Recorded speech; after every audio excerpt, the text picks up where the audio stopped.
Hi ಎಲ್ಲರೂ ಆರಾಮಾಗಿದ್ದೀರಾ? ಇದು ನನ್ನ ಮೊದಲ ವಿಡಿಯೋ. ಈ ಕಥೆಗಳು ನಿಜವಾದ ಘಟನೆ ಆಧಾರಿತವಾಗಿರುತ್ತೆ. ಅಂದರೆ ಇದು ಕ್ರೈಮ್ ಸ್ಟೋರಿ ಆಗಿರುತ್ತೆ.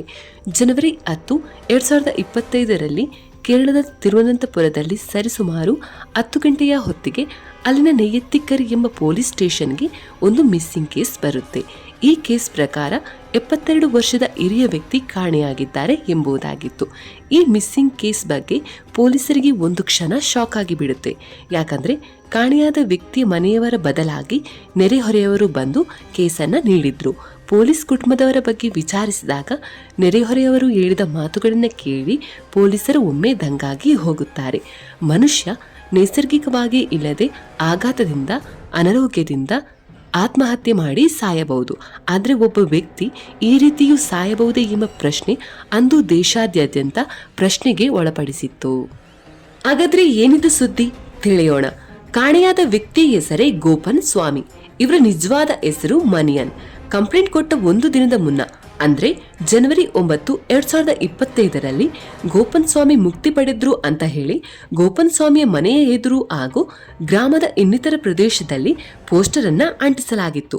ಮರುದಿನ ಬೆಳಿಗ್ಗೆ ಇದನ್ನ ನೋಡಿದ ಅಕ್ಕಪಕ್ಕದವರು ಶಾಕ್ ಆಗಿ ಹೋಗ್ತಾರೆ. ಅವರಿಗೆ ಏನಾಯ್ತು ಅಂತ ಕುಟುಂಬದವರಲ್ಲಿ ವಿಚಾರಣೆ ಮಾಡಿದಾಗ ಗೋಪನ್ ಫ್ಯಾಮಿಲಿ ಹೇಳುತ್ತೆ, ಪೋಸ್ಟರ್ ಅಲ್ಲಿ ಇರುವುದು ನಿಜ, ಅವರಿಗೆ ಮುಕ್ತಿ ಸಿಕ್ಕಿದೆ ಅಂತ ಹೇಳ್ತಾರೆ.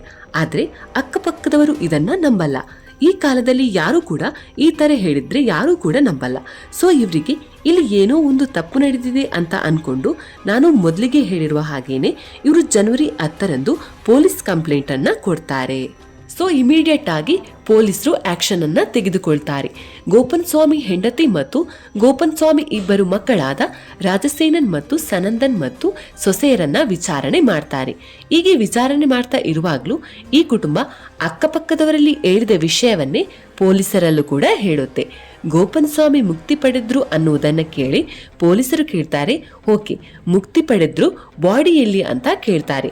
ಆಗ ಈ ಕುಟುಂಬ ಪೊಲೀಸರನ್ನ ಮನೆಯ ಹತ್ತಿರವಿರುವ ಇನ್ನೊಂದು ಜಾಗಕ್ಕೆ ಕರೆದುಕೊಂಡು ಹೋಗ್ತಾರೆ. ಸುತ್ತಲೂ ಹುಲ್ಲು ತುಂಬಿದ್ದ ಆ ಸ್ಥಳದಲ್ಲಿ ಒಂದು ಕಾಂಕ್ರೀಟ್ ಪೀಠ ಅಂದ್ರೆ ಸಮಾಧಿ ತರ ಇರುತ್ತೆ ನೋಡಿ, ಅದ್ರೊಳಗೆ ನಮ್ಮ ಅಪ್ಪ ಸಮಾಧಿಯಾಗಿದ್ದಾರೆ ಅಂತ ಹೇಳ್ತಾರೆ. ಆಗ ಪೊಲೀಸರು ಇವರನ್ನು ಒಂದು ರೀತಿ ಅನುಮಾನದಿಂದ ನೋಡ್ತಾರೆ. ಓಕೆ, ನಿಮ್ಮ ಅಪ್ಪ ಸಮಾಧಿಯಾಗಿದ್ದಾರೆ, ಸರಿ, ಹಾಗಾದ್ರೆ ಈ ಪ್ರೋಸೆಸ್ ಹೇಗೆ ನಡೆಯಿತು? ಅವರು ಮುಕ್ತಿ ಪಡೆದ ನಂತರ ನೀವು ಈ ಪೀಠದಲ್ಲಿ ಬಾಡಿಯನ್ನ ಇಟ್ರ ಅಥವಾ ಅವರೇ ಇದರೊಳಗೆ ಹೋಗಿ ಮುಕ್ತಿ ಪಡೆದ್ರ ಅಂತ ಸಾಲು ಸಾಲು ಪ್ರಶ್ನೆಗಳನ್ನ ಕುಟುಂಬದ ಮುಂದೆ ಪೊಲೀಸರು ಇಡ್ತಾರೆ. ಈ ಪ್ರಶ್ನೆಗಳಿಗೆ ಅವರ ಮಗ ರಾಜಸೇನನ್ ಏನ್ ಹೇಳ್ತಾರೆ ಅಂದ್ರೆ, ನಮ್ಮ ತಂದೆ ಜನವರಿ 9ರಂದು ರಾತ್ರಿ ಇಲ್ಲಿಗೆ ಒಬ್ಬರೇ ಬಂದು ಕುಳಿತುಕೊಂಡ್ರು. ಹಾಗೆ ಕುಳಿತ ಅವರು ಧ್ಯಾನ ನೆಲೆಯಲ್ಲಿ ಅಂದ್ರೆ ಧ್ಯಾನ ಭಂಗಿಯಲ್ಲಿ ಮುಕ್ತಿಯನ್ನ ಪಡೆದ್ರು. ನಂತರ ಅವರ ಆತ್ಮ ದೇಹವನ್ನ ತೊರೆದ ನಂತರ ನಾವಿಬ್ರು ಇಲ್ಲಿಗೆ ಬಂದು ಅವರನ್ನ ಮೇಲೆತ್ತಿ ಈ ಪೀಠದಲ್ಲಿ ಇಟ್ಟು ನಂತರ ಪೂಜೆ ಮಾಡಬೇಕಾದ ಎಲ್ಲ ವಿಧಿವಿಧಾನವನ್ನ ಮಾಡಿ ಮೇಲೆ ಒಂದು ಕಲ್ಲನ್ನ ಇಟ್ಟು ಮುಚ್ಚಿದೆವು ಅಂತ ಹೇಳ್ತಾರೆ. ಇನ್ನು ಈ ಕಲ್ಲು ಕೂಡ 5 ವರ್ಷದ ಮುಂದೆ ನಮ್ಮಪ್ಪ ಕಲೆಕ್ಟ್ ಮಾಡಿರೋ ಅಂತ ಒಂದು ಪುನೀತವಾದ ಅಂದ್ರೆ ಪರಿಶುದ್ಧವಾದಂತ ಕಲ್ಲು ಅಂತ ಹೇಳ್ತಾರೆ. ಸೊ ಇದೆಲ್ಲ ಪ್ರೀ ಪ್ಲಾನೆಡ್ ಅಂತ ರಾಜಸೇನನ್ ಹೇಳ್ತಾರೆ. ಇನ್ನು ಗೋಪನ್ ಸ್ವಾಮಿ ಹೆಂಡತಿಯನ್ನ ವಿಚಾರಿಸಿದಾಗ ಬಹಳ ವರ್ಷಗಳ ಹಿಂದೆ ಇವರಿಗೆ ಮದುವೆಯಾಗಿದ್ದು 3 ಮಕ್ಕಳಿದ್ದರು ಅಂತ ಹೇಳ್ತಾರೆ. ಆದ್ರೆ ಅದರಲ್ಲಿ ಒಂದು ಮಗು ಸತ್ತು ಹೋಗಿತ್ತು. ತದನಂತರ ಮೂಟೆ ಹೊರುವಂತಹ ಕೂಲಿ ಕೆಲಸ ಮಾಡುತ್ತಿದ್ದ ಗೋಪನ್ ಸ್ವಾಮಿ ಮೊದಲಿಗೆ ಎಲ್ಲರಂತೆ ಬದುಕುತ್ತಿದ್ರು. ಆದರೆ ಸ್ವಲ್ಪ ಕಾಲದ ನಂತರ ಅವರಿಗೆ ಆಧ್ಯಾತ್ಮಿಕತೆಯಲ್ಲಿ ಆಸಕ್ತಿ ಹೆಚ್ಚಾಯಿತು. ಅನೇಕ ದೇವಾಲಯ, ಸ್ವಾಮಿಗಳು, ಪೀಠ, ಮಠ ಹೀಗೆ ಪ್ರಯಾಣ ಮಾಡಿ ಅವರ ಜೊತೆಗೆ ಬೆರೆತು ಹೇಗೆ ಮುಕ್ತಿಯನ್ನ ಪಡೆಯುವುದು ಎನ್ನುವುದರ ಬಗ್ಗೆ ತಿಳಿದುಕೊಳ್ಳುತ್ತಾರೆ ಅಂತೆ. ಆರಂಭದಲ್ಲಿ ರಾಜಕೀಯದಲ್ಲಿದ್ದ ಗೋಪನ್ ಸ್ವಾಮಿ ನಂತರದಲ್ಲಿ ಒಬ್ಬ ಸಂತರಾಗಿ ಬದುಕಲು ಆರಂಭಿಸ್ತಾರಂತೆ. ಇನ್ನು ಅವರ ಕೊನೆಯ ಜೀವಿತಾವಧಿಯಲ್ಲಿ ಅಂದ್ರೆ ಜನವರಿ 7ರಂದು ನಾನು 12 ದಿನದಲ್ಲಿ ಮುಕ್ತಿಯನ್ನ ಪಡೆಯುತ್ತೇನೆ ಅಂತ ಕುಟುಂಬದವರಲ್ಲಿ ಕರೆದು ಹೇಳ್ತಾರಂತೆ.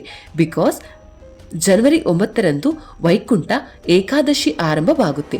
ಆ ಸಮಯದಲ್ಲಿ ಮುಕ್ತಿ ಪಡೆದ್ರೆ ಮೋಕ್ಷ ಸಿಗುತ್ತೆ ಅಂತ ಕೂಡ ಅವರು ಹೇಳ್ತಾರಂತೆ. ಸೊ ಅವರು ಹೇಳಿದ ಹಾಗೇನೆ ಜನವರಿ 9ರಂದು ಬೆಳಿಗ್ಗೆ ಹತ್ತಿರ ಇರುವ ದೇವಾಲಯ ಅಂದ್ರೆ ಈ ದೇವಾಲಯವನ್ನ ಅವರ ಸ್ಥಳದಲ್ಲಿಯೇ ಮತ್ತು ಇವರೇ ಕಟ್ಟಿಸಿದರು ಅಂತ ಹೇಳ್ತಾರೆ. ಆ ದೇವಾಲಯಕ್ಕೆ ಹೋಗಿ ಪೂಜೆ ಮಾಡಿ ನಂತರ ಮನೆಗೆ ಬಂದು ಊಟ ಕೂಡ ಮಾಡಿ BP ಮತ್ತು ಶುಗರ್ ಇರೋದ್ರಿಂದ ಅವುಗಳ ಮಾತ್ರೆಯನ್ನ ಕೂಡ ತಿಂದು ಅವರು ಇಬ್ಬರು ಮಕ್ಕಳನ್ನ ಕರೆದು ಹೇಳ್ತಾರೆ, ಇನ್ ಕೇಸ್ ಇವತ್ತು ನನಗೆ ಮುಕ್ತಿ ಸಿಕ್ಕರೆ ಏನೆಲ್ಲ ಕಾರ್ಯ ಮಾಡಬೇಕು ಅಂತ ಹೇಳಿ ಮನೆಯಿಂದ ದೂರ ಹೋಗಿ ಆ ಸಮಾಧಿ ಜಾಗದಲ್ಲಿ ಮುಕ್ತಿ ಪಡೆಯುತ್ತಾರೆ ಅಂತ ಮತ್ತು ಅನಂತರ ರಾಜಸೇನನ್ ಮತ್ತು ಸನಂದನ್ ಅಲ್ಲಿಗೆ ಹೋಗಿ ಅವರಿಗೆ ಮಾಡಬೇಕಾದ ಎಲ್ಲ ಪೂಜೆ ಮಾಡಿ ಅವರನ್ನ ಆ ಪೀಠದಲ್ಲಿಟ್ಟು ಸಮಾಧಿಯನ್ನ ಮುಚ್ಚುತ್ತಾರೆ ಅಂತ ಇದೇ ನಡೆದ ಘಟನೆ ಅಂತ ಆ ಕುಟುಂಬದವರು ಪೂರ್ಣ ಮಾಹಿತಿಯನ್ನ ಪೊಲೀಸರಿಗೆ ನೀಡುತ್ತಾರೆ. ಸೊ ನೆಕ್ಸ್ಟ್ ಸ್ಟೆಪ್ ಆಗಿ ಪೊಲೀಸರು ಅಕ್ಕಪಕ್ಕದವರನ್ನ ವಿಚಾರಣೆ ಮಾಡ್ತಾರೆ.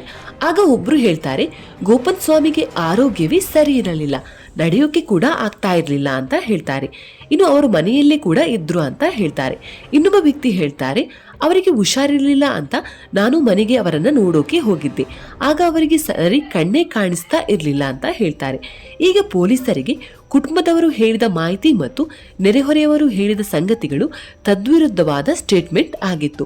ಒಬ್ಬ ಕಣ್ಣು ಕಾಣದ ವ್ಯಕ್ತಿ, ನಡೆಯೋಕೆ ಆಗದ ವ್ಯಕ್ತಿ ಹೇಗೆ ನಡೆದುಕೊಂಡು ಹೋಗಲು ಸಾಧ್ಯ? ಇದು ಮರ್ಡರ್ ಆಗಿರಬಹುದು ಎಂಬ ಶಂಕೆ ಈಗ ಪೊಲೀಸರಿಗೆ ಬಲಗೊಳ್ಳುತ್ತೆ. ಇನ್ವೆಸ್ಟಿಗೇಷನ್ ಬಹಳ ಚುರುಕಿನಿಂದ ಸಾಗುತ್ತೆ. ಈಗ ಪೊಲೀಸರಿಗೆ ಮತ್ತೊಂದು ವಿಷಯ ಗೊತ್ತಾಗುತ್ತೆ. ಅದೇನೆಂದ್ರೆ ಗೋಪನ್ ಸ್ವಾಮಿ ಕುಟುಂಬಕ್ಕೂ ಊರಿನವರಿಗೂ ಆಲ್ರೆಡಿ ಸಂಬಂಧ ಕೆಟ್ಟು ಹೋಗಿತ್ತು.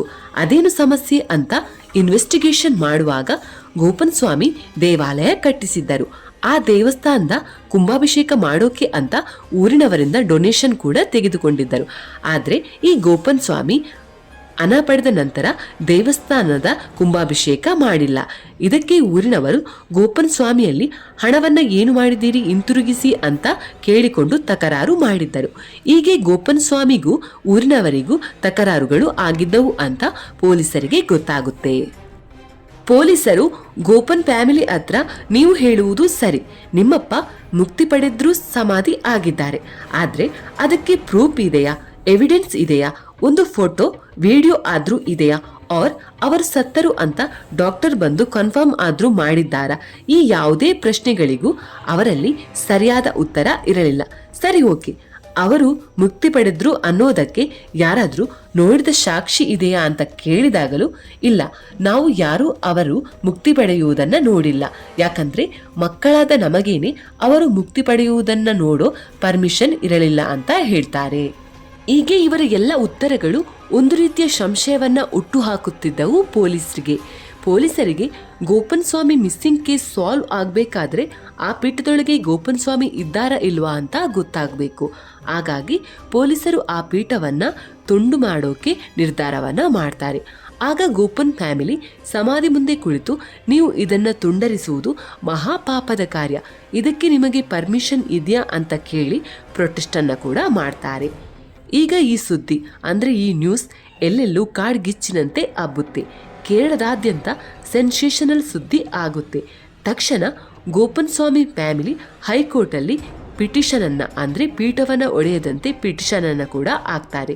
ಅದೇ ಸಮಯದಲ್ಲಿ ಪೊಲೀಸರು ಕೂಡ ಆ ಜಿಲ್ಲೆಯ ಸಬ್ ಕಲೆಕ್ಟರ್ ಹತ್ರ ಸಮಾಧಿಯನ್ನ ಒಡೆಯಲು ಅನುಮತಿಯನ್ನ ಕೂಡ ಕೇಳ್ತಾರೆ. ಕಲೆಕ್ಟರ್ ಪೊಲೀಸರಿಗೆ ಅನುಮತಿಯನ್ನ ಕೂಡ ಕೊಡ್ತಾರೆ. ಅದೇ ಟೈಮ್ ಅಲ್ಲಿ ಹೈಕೋರ್ಟ್ನಲ್ಲಿ ಗೋಪನ್ ಸ್ವಾಮಿ ಫ್ಯಾಮಿಲಿ ಹಾಕಿರುವಂತಹ ಪಿಟಿಷನ್ ರಿಜೆಕ್ಟ್ ಕೂಡ ಆಗುತ್ತೆ.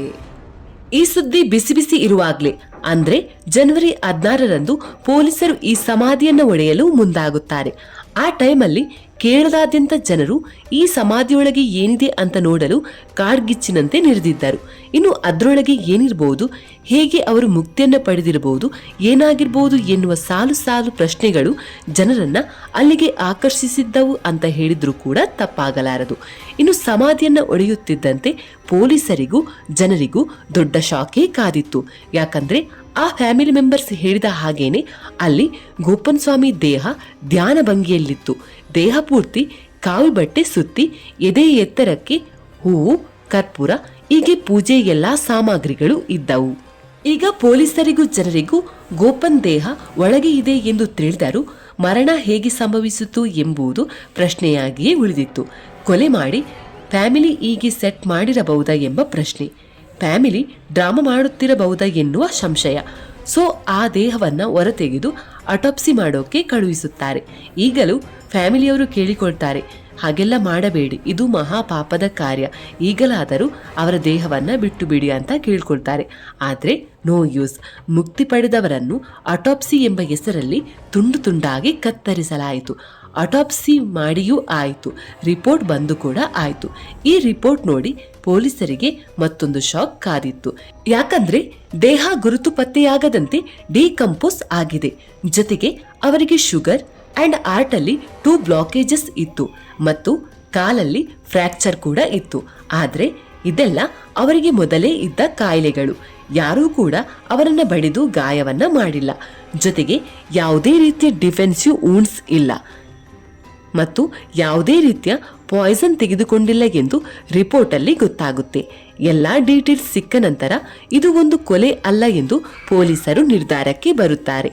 ಆಟೋಪ್ಸಿ ನಂತರ ದೇಹವನ್ನ ಗೋಬನ್ ಸ್ವಾಮಿ ಫ್ಯಾಮಿಲಿಗೇನೆ ನೀಡಲಾಯಿತು.